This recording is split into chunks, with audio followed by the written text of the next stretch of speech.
સુરતમાં ઓલપાડના સાયણમાં ખાડીના પૂર ઓસરવાનું શરૂ થઈ ગયું. ખાડીના પાણી ઓછા થતા તંત્ર કામે લાગ્યું. પાણી ઉતરતા જ તંત્રએ શરૂ કરી હતી કામગીરી.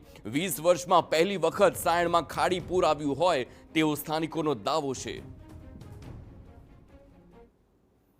સુરત જિલ્લામાં ખાબકેલા ધોધમાર વરસાદને પગલે જનજીવન અસ્તવ્યસ્ત થઈ ગયું હતું. સુરત જિલ્લાના ઓલપાડ તાલુકાના સાયણ ગામ ખાતે ખાડીપુર આવ્યા હતા. કલાકો સુધી આ ખાડીના પાણીએ આખા સાયણ ગામને બાનમાં લીધું હતું. 80%થી વધુનો વિસ્તાર છે તે આ ખાડીપુરથી અસરગ્રસ્ત થયો હતો. ત્યારે જે પૂરના પાણી છે તે ઓસરી જતા તંત્ર કામે લાગી ગયું છે. સીધા દ્રશ્યો જોઈ શકો છો કે જ્યાં પણ અસરગ્રસ્ત વિસ્તાર હતો ત્યાં અલગ અલગ દવાનો છંટકાવ સાયણ ગ્રામ પંચાયત દ્વારા કરવામાં આવ્યો છે. અત્યાર સુધીમાં 1500થી વધુ દવાનો છંટકાવ સાયણ ગ્રામ પંચાયત દ્વારા કરી દેવામાં આવ્યો છે. ત્યારે આપણી સાથે સાયણ ગ્રામ પંચાયતની ટીમ છે તેની સાથે વાત કરશું. જે રીતે ખાડીપુર આવ્યા હતા કેટલી તકલીફો હતી? હું સાયણ ગામ ડેપ્યુટી સરપંચ શૈલેષભાઈ પટેલ. જ્યારે ખાડીપુર આવ્યા ત્યારે અમને વધારે તકલીફ હતી. 80% વિસ્તાર અમારા પાણીમાં હતો, પણ અત્યારે પાણી ઓસરી જતા અમારા ટીમે અત્યારે અમારે પાવડરનો DDT પાવડર સાથે છંટકાવ કરી રહી છે. અમારા ઘરે ઘરે ક્લોરીન સતત ટીમ અમારે આરોગ્યમાંથી તાલુકામાંથી આવી છે.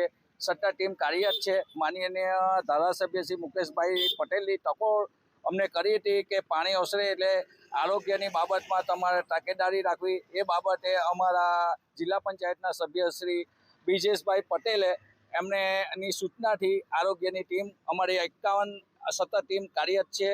અત્યારે મોબાઈલ આરોગ્ય માટે એક મોબાઈલ વાન ફરે છે ગામમાં. કોઈને પણ કંઈ જરૂર પડે તો તેના માટે એ મોબાઈલ ટીમ અત્યારે હાજર છે. આપણી સાથે સાયણ ગામના આગેવાન મનીષભાઈ છે. મનીષભાઈ, હળપતિવાસ સહિતના જે વિસ્તારો હતા ખાસ અસરગ્રસ્ત રહ્યા હતા, લોકોને કઈ રીતની મદદ રહી તંત્રની અમે જોયું છે કે ભાઈ કાશીફળિયું જનતાનગર છે, મોટો હળપતિવાસ છે, પછી આપણે 408માં આપણે નેર કોલોની છે, પછી 28 ચાપડી, એ વિસ્તારમાં તંત્ર દ્વારા ફૂડ પેકેટનું વિતરણ કરવામાં આવેલું છે. લોકોને શું અપીલ કરશો? કારણ કે ખાસ રોગચાળો હોય છે, કઈ રીતની સાવચેતીઓ આપે? લોકોને અપીલ એટલી જ કરીશું કે ભાઈ આપણે આ પાણીનો જે નિકાલ થઈ ગયો છે સાફ સફાઈ થઈ જાય, અને એના માટે આ તંત્ર દ્વારા પંચાયત તરફથી ક્લોરિનેશન ટાંકી દ્વારા કામગીરી કરવામાં આવી છે, અને ગામમાં જ્યાં જ્યાં એ છે ત્યાં DDT પાવડરનો છંટકાવ કરવામાં આવ્યો છે. ઉપસરપંચ સાહેબ, આપ જણાવશો કે જે રીતે લોકોની ઘર વખરીને મોટા પાયે નુકસાન થયું છે, કઈ રીતની હાલ સર્વેની કામગીરી છે?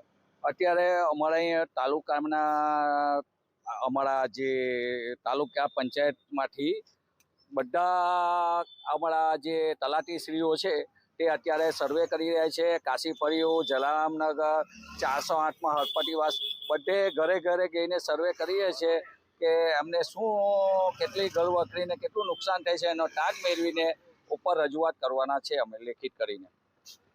તો બિલકુલ, તો જે રીતે ધોધમાર વરસાદ ખાબક્યો, ખાસ કરીને સાયણ ગામમાં ખાડીપુર આવ્યું, જેને પગલે લોકો હેરાન પરેશાન થઈ ગયા હતા. નીચાણવાળા વિસ્તારોમાં પાણી ભરાઈ ગયા હતા. લોકોની ઘર વખરીને મોટું નુકસાન થયું હતું. ત્યારે રોગચાળો ન ફાટી રહે તેની તકેદારી રાખીને સાયણ ગ્રામ પંચાયત દ્વારા હાલ દવાનો છંટકાવ કરવામાં આવી રહ્યો છે. સાથે અસરગ્રસ્ત જે પણ લોકો હતા તેઓના પરિવારને મળી સર્વે કરી તેઓને જે પણ નુકસાની છે તેનું વળતર મળે તે માટેની પ્રક્રિયા પણ હાથ ધરવામાં આવી રહી છે.